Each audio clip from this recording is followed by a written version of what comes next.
నేను ఏమంటున్నా అంటే ఒకరోజు రేవంత్ రెడ్డి గారు మాట్లాడి ఇవాళ సాయంత్రం వరకు నీ దొడ్లు ఎందరూ ఉంటారో చూసుకొని నా దొడ్డు అయితే ఇంటాక్ట్ ఉంది ఆయన మాట్లాడిన తర్వాత ఇది కూడా అంతే ఉంది. రెండవది ఈయననే బీజేపీలకు జంపు కొడుతున్నారని కాంగ్రెస్లోనే చాలా అనుమానాలు ఉన్నాయి డెఫినెట్గా.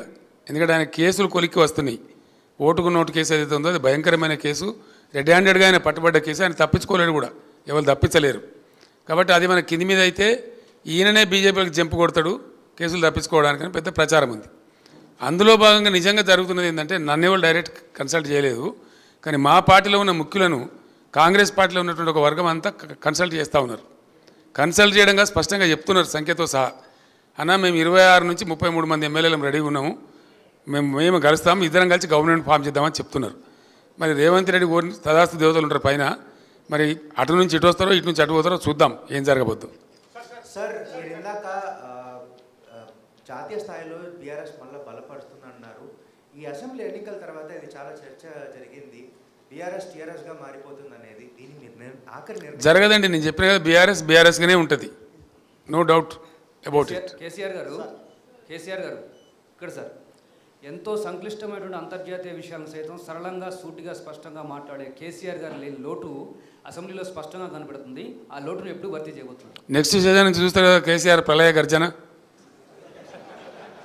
డెఫినెట్గా చూస్తారు. Sir BRS party next parliament elections తర్వాత కేంద్రంలో మంత్రులు చేస్తామని మీరు చెప్తా ఉన్నారు, మీరేమైనా ప్రధాని రేసులో ఉంటారా? 100% ఉంటే అవకాశం వస్తే ఎందుకుండానే అవకాశం వస్తే ఉండరు ఎవరైనా. నాకు అర్థం గమ్మత్తు నువ్వు నీకు అంత అమాయకున్నా అవకాశం రావాలనే కానీ ఎందుకున్నావు నాకు అర్థం కాదు. I will be in the race. మా సురేష్ భాయ్ సాబ్ నవ్వుతున్నాడు, ఆయనే రేపు కేశవరావు వెళ్ళిపోయింది కాబట్టి రేపు మా parliamentary party leader Suresh Reddy గారు కాబోతారు. రేపు నేను లెటర్ ఇష్యూ చేస్తా ఉన్నా చైర్మన్కు. ఈ will be the main player in Delhi on behalf of BRS.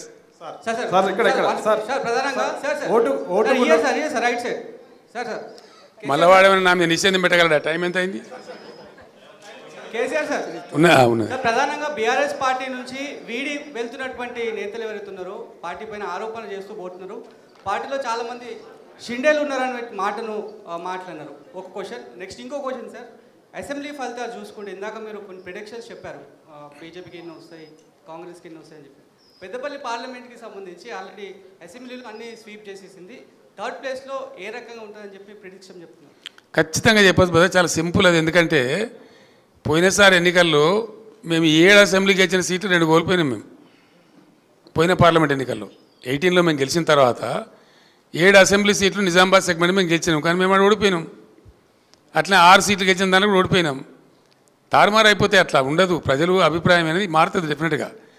ఈరోజు నేను ఇందాక చెప్పిన కారణాలన్నీ ఒక ఎత్తు. రెండవది మాదిగ సామాజిక వర్గానికి మాకు టికెట్ ఇవ్వలేదని చెప్పి వాళ్ళు చాలా ఆగ్రహంగా ఉన్నారు, చాలా ఆగ్రహంగా. పెద్దపల్లిలో వాళ్ళయ్యేల పంతం బట్టి ఓడించి చూపెడతామని చెప్పి పట్టుదలగా ఉన్నారు. ఆ ఫలితం ఆ పార్టీ అనుభవించక తప్పదు.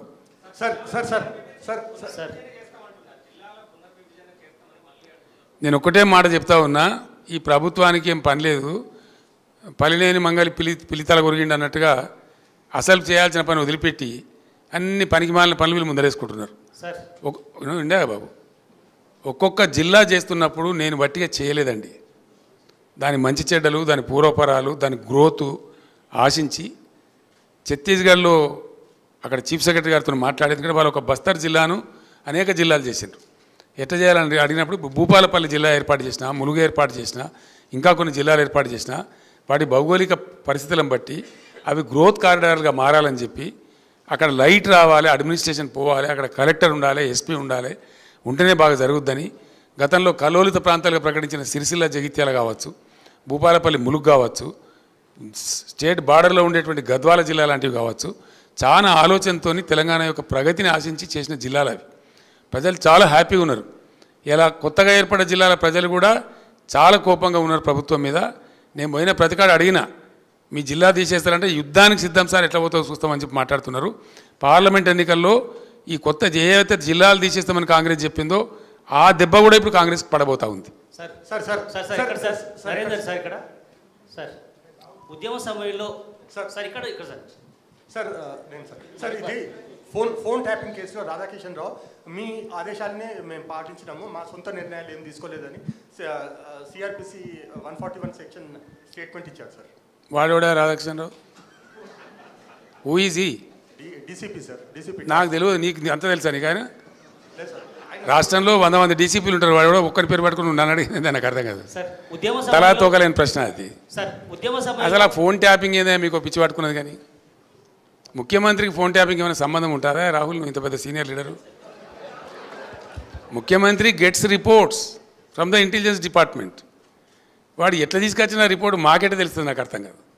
వాడు ట్యాపింగ్ చేసిండా, టూపింగ్ చేసిండా, డబ్బులు ఇచ్చిండా, ఇంకేదైనా రహస్య వ్యవస్థ పెట్టుకున్నా మాకు ఎందుకు తెలుస్తుంది? నాకు అదో ఇష్యూ అవా ఇంత సిల్లి. ఆ గవర్నమెంట్ ఎంత సిల్లి ఉన్నదో మీరు కూడా అట్లా తయారైపోయిన పూర్తిగా. What is that non sense? నాకు అర్థం కదా. ఫోన్ ట్యాపింగ్ అదో పెద్ద ఫినాయిల్ పెట్టి నోలు కట్టుకునే పరిస్థితి తెస్తూ ఉన్నారు. ఎవడో కొందరు బాగాగాలు పని లేక ఫోన్ ట్యాపింగ్ తోకట, ఏం ట్యాపింగ్ అయినా నాకు అర్థం కాదు. ఇలా ఈ ముఖ్యమంత్రి తరఫున ఇంటెలిజెన్స్ ట్యాపింగ్ చేస్తలేదా అండి? Do you say that?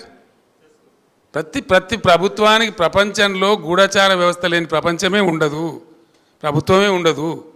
వాళ్ళు సమాచార సేకరణ చేసి ప్రభుత్వానికి ఇస్తారు. సాయంత్రానికో పొద్దున్న early morning, every morning intelligence comes and brief the chief minister about the law and order situation.